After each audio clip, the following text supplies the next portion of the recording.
They say everything's bigger in Texas.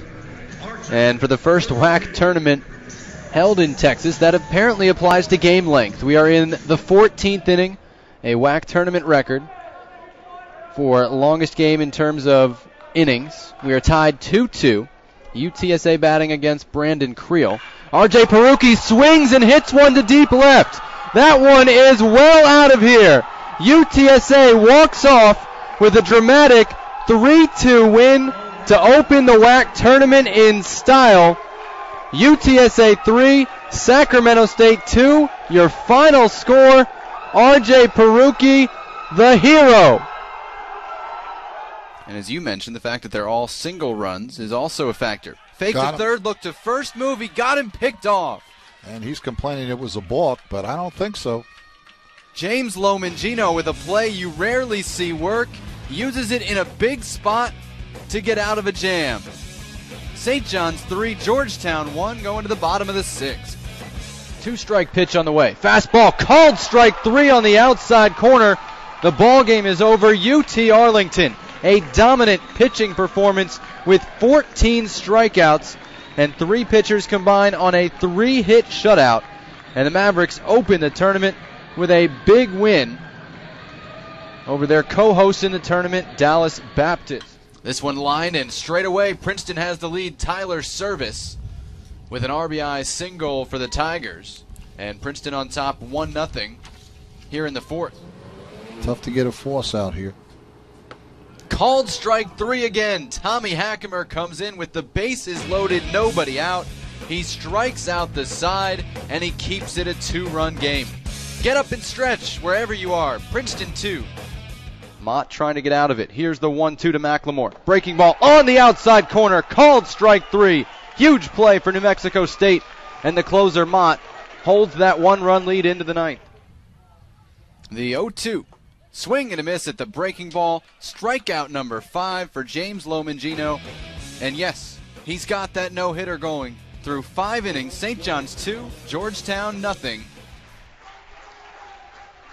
3-2. Sims is ready. On the way. Popped up. Back toward the screen. Borman is chasing it. Borman dives. Makes the catch. UTSA knocks off the favorite and regular season co-champion CSU Bakersfield. Lined. Base hit. 2 runs are going to score. Georgetown's going to take the lead. The ball gets away from Caruso. The runners move up a base. Down 5-1 at the beginning of the inning. Georgetown is in front 6-5, and they're pumped up. UTSA, which had 18 come from behind wins during the season, looking for number 19 today. 0-2 pitch, sails up high, delayed steal. They throw through and they try to catch him in a rundown. The throw back to the plate is going to be not in time. He's safe at home. 4-2 UTSA on the double steal. John Borman does it again. Got his hand underneath and between the legs of the catcher, Michael Miller. In 9 outs, you should be able to score 2 runs. Towering shot to left. That's how you respond to a bad inning. Zach Loricella goes deep. 6-6 game. Now the 1-1 on the way. In the dirt, gets away from McCall. Here comes Hip. Play at the plate. He slides. He's safe. The ball gets away again. Here comes a second runner, LeCount. He scores. 2 runs score on a wild pitch. All the way to third base for Kyle Phillips, and it's 2-0 New Mexico State.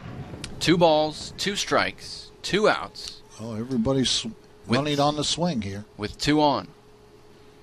Called strike 3, but Durian freezes him with a breaking ball, and Princeton goes to the 9th with a 2-0 lead. Chris Badurian out of the bullpen, cranked up the breaking ball, and the Tigers 3 outs away from an upset. 1-2 pitch.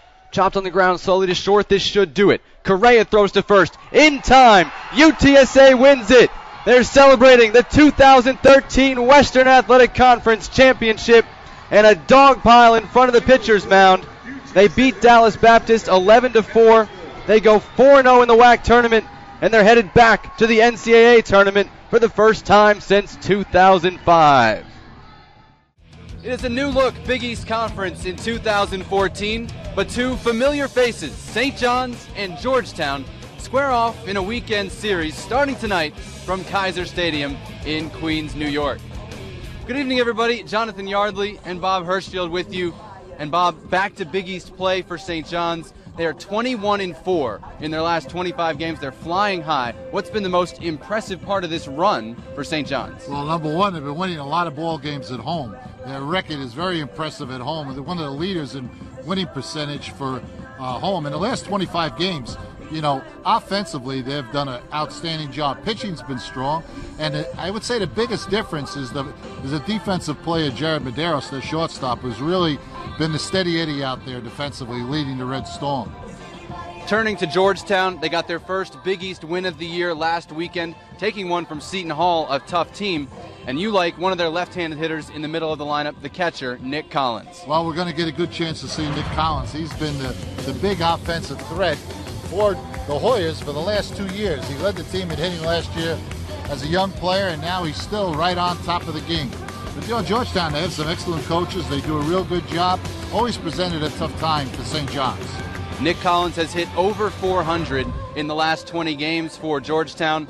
On the St. John's side, another guy who's been heating up is the first baseman, Matt Harris, Big East Player of the Week, and added a homer on Wednesday against Boston College. He's a big presence in the middle of the lineup as well. He's been a big offensive threat, not only for base hits, but also power production, on-base percentage, and slugging percentage. This was against Butler, lefty to lefty. Very difficult to hit a home run out of center field at Jack Kaiser Stadium. They've been playing against each other since the 1930s. Princeton and St. John's meeting for the 42nd time here at Kaiser Stadium, scoreless as we go to the bottom of the second inning. Princeton with the only hit in the game. St. John's coming up for the second time against the Princeton left-hander Tyler Foote. Jonathan Yardley, Bob Hirschfield with you, and two programs with a history of success, a history of reaching the NCAA tournament right up there with anybody in the region. Well, actually, it was the site of our 1968 regionals for St. John's when we went to the College World Series. The regional was held at Princeton. But I never had good memories of Princeton University because Princeton, the Tigers, beat us 3 straight years, including our College World Series year. 2-1, 2-0. I still remember the scores. 2-1, 2-0, and 6-5. And, Jonathan, here's the key. I made the last out in all 3 games. No. Up at the plate, yeah. Oh, boy. And the same pitcher beat us, Bob Wolf Jr. And Bob Wolf was an excellent pitcher. Never threw hard, but knew how to pitch. There's a good fastball down the middle to start on Zach Loricella. Not an overpowering pitcher. He had a changeup on a changeup, and, boy, he gave us a rough time.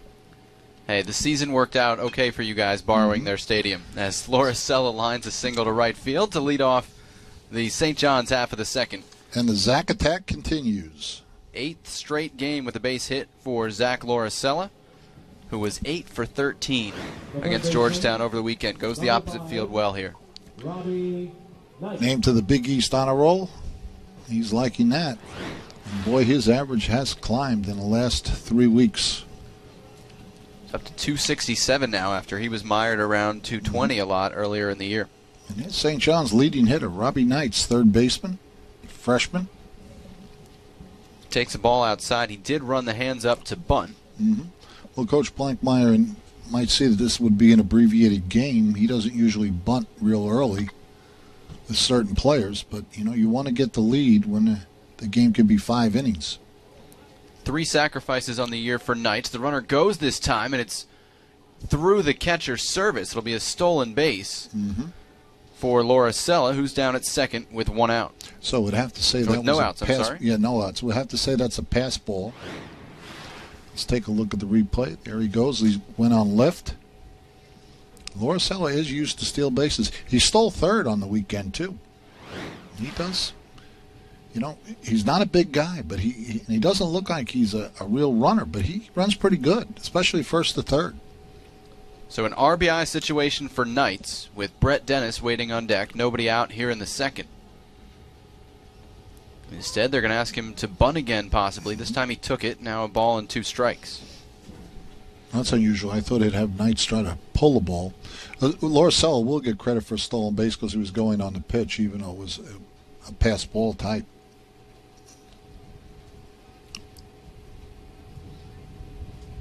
Trying to get the number of head looks. There's 3 of them there. Breaking ball hit softly on the line to the play. shortstop. He's Whoop. got the tag. He's got the double play. Danny Hoy getting it done defensively for Princeton. Boy, I used to hate those run at second base right there. You get caught out in dead man territory, you're trying to get out of the way of the ball, and all of a sudden you say, "Oh, I better get out," and all of a sudden you hesitate and you get nipped. Well, there's one where you thought it might fall to be a short hopper. Yeah. But Hoy able to catch it in the air and make the tag as well to extinguish the St. John's threat for the time being. 2 outs, and Brett Dennis at the plate. Junior from the same high school as Robbie Knights, Burn Hills, Ballston Lake. Takes a fastball inside. Brett Dennis hit the shot heard around the world at St. John's against Butler with that grand slam and 5 RBIs on that one day. Must have been a slow day in the world. Well, we only live in the baseball world, Jonathan. Don't you know that's what's most important? You live and die in the baseball world. Brett Dennis, I'm really impressed with him playing defensively so far. That's short. Again, that inside strike. Dennis was 7 for 13 over the weekend, and as you said, did the job defensively, perhaps more importantly. Absolutely. You know, it's always a question. I mean, Robin Wayman filled in on it the first day at short because Brett Dennis was the designated hitter. So they were sort of stuck, and Coach Blankmeyer made a good coaching move the next day. Rather than do 2 changes in the infield, he says, let's just keep Robert Wayman back at second base where he's always played, and let's give Brett Dennis a chance to play shortstop. And I think that was a smart move. And Dennis was very motivated to do it, and he filled the role, and he's doing it every day right now. Now 2 balls and 2 strikes from Tyler Foote as you get a look at Ed Blankmeyer. Well, he's not too happy about losing that runner at second base early in this game. It'll be a 2-2. Fouled straight back. He's had a lot to do this year, though. You mentioned, we talked about on Friday, all the rebuilding, junior college transfers, freshmen in the lineup, and so many of them have hit the ground running this year for St. John's. Well, you're absolutely right, Jonathan. That's a great point. I mean, 2 years in a row, he's dealt with basically rookies. Last year, almost his entire pitching staff were young players, predominantly freshmen. This year, he's had a lot of young players. But even though they're junior college transfers, it's not Division I. It's not Division I and competitive baseball within Division I. So there's an adjustment. There's a learning curve still for those young players at a junior college, whether it's Jared Medeiros or it's Matty Harris. You know, all these guys have to adjust to that type of schedule. Another 2-2 and a swing and a miss. The 3rd strikeout for Tyler Foote. And with the help of Danny Hoy and the Princeton defense, the Tigers able to escape the 2nd inning. Here's Hoy's moment in the sun, so to speak. There it is.